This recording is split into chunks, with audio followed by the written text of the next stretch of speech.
In today's video, I'm going to teach you how to insert an email in a PowerPoint presentation in Outlook.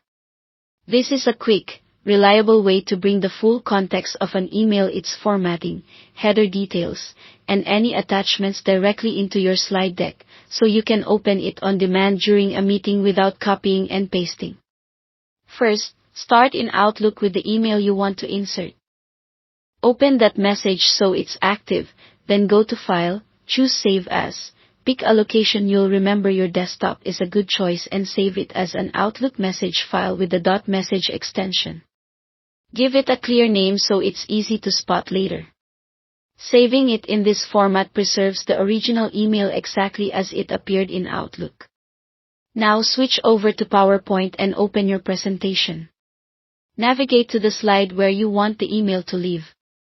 It helps to choose a slide with enough space so the icon you're about to add isn't crowding your content. On the ribbon, go to the Insert tab and click Object in the text group. A dialog box will appear. Select the Create from File tab, because you're bringing in a file you just saved from Outlook. Click Browse, find the .message file you saved, and select it. Before you confirm, check the box labeled Display as icon. This keeps your slide clean and professional, showing a tidy icon instead of the full message body. When you're ready, click OK.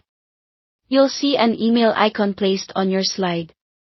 You can position it where it makes the most sense for your layout.